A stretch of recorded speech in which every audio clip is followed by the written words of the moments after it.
Kasus kebocoran data 91 juta akun pengguna Tokopedia, nama lengkap, alamat email, nomor telepon, semuanya tersebar di internet gelap. Tokopedia salah satu raksasa e-commerce Indonesia. Terkena salah satu insiden kebocoran data terbesar dalam sejarah digital nasional. Tokopedia berdiri pada tahun 2009, didirikan oleh William Tanuwijaya dan Lautinus Alpha Edison. Dua dekade kemudian, Tokopedia menjelma menjadi unicorn teknologi dengan jutaan pengguna aktif. Ia bukan hanya tempat belanja online tetapi juga tempat UMKM bertransformasi digital. Namun di balik pertumbuhan masif itu ada salah satu tanggung jawab besar yang sering terabaikan, yaitu keamanan data pengguna. Kasus kebocoran data pengguna Tokopedia pada tahun 2020 merupakan salah satu insiden keamanan cyber terbesar dan paling signifikan dalam sejarah digital Indonesia. Insiden ini terungkap pada Mei 2020 ketika peneliti keamanan dari Under the Bridge dan VPN Mentor menemukan basis data berisi 91 juta rekaman pengguna Tokopedia dijual di forum dark web. Parahnya lagi, data ini awalnya hanya dijual seharga 5.000 US dollar, tetapi beberapa minggu kemudian disebar gratis ke internet. Skala kebocoran ini sangat masif, setara dengan sekitar sepertiga populasi Indonesia saat itu dan mencakup hampir seluruh basis pengguna platform.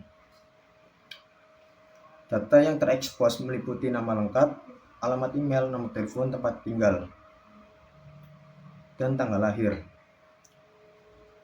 serta data toko untuk pengguna merchant. Untungnya, data finansial seperti kartu kredit atau saldo serta KTP tidak termasuk dalam kebocoran ini. Sebab utama kebocoran ini adalah kesalahan konfigurasi pada infrastruktur core Tokopedia. Dampak kebocoran ini sangat luas bagi pengguna maupun Tokopedia. Bagi pengguna, risiko utama meliputi potensi kebobolan akun, penipuan sosial hingga potensi stalking. Kepercayaan pengguna terhadap platform pun terkikis. Bagi Tokopedia, kerugian reputasi sangat signifikan, ditambah potensi kerugian finansial akibat penurunan aktivitas, biaya investigasi, peningkatan anggaran keamanan, serta resiko denda atau gugatan.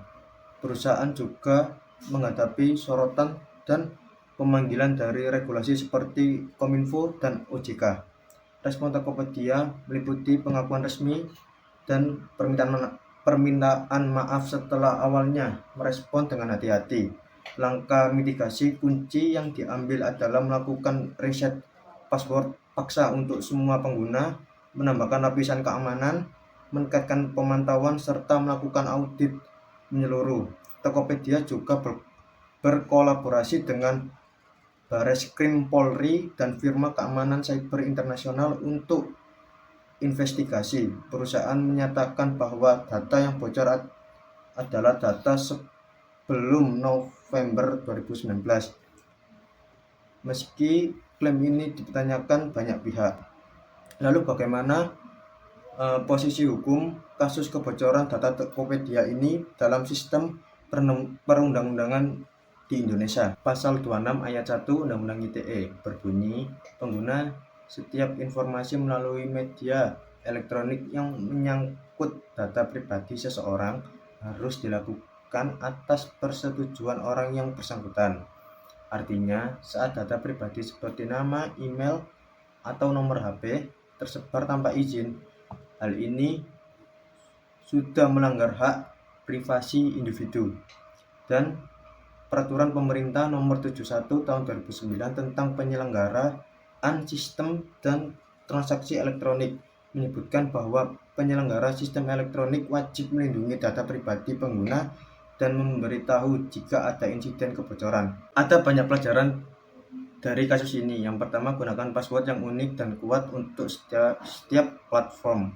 Yang kedua, aktifkan 2FA di semua akun. Yang ketiga, yaitu cek secara berskala apakah email Anda pernah bocor. Yang ketiga, yaitu waspada email atau SMS phishing yang mengaku dari Tokopedia atau layanan lain.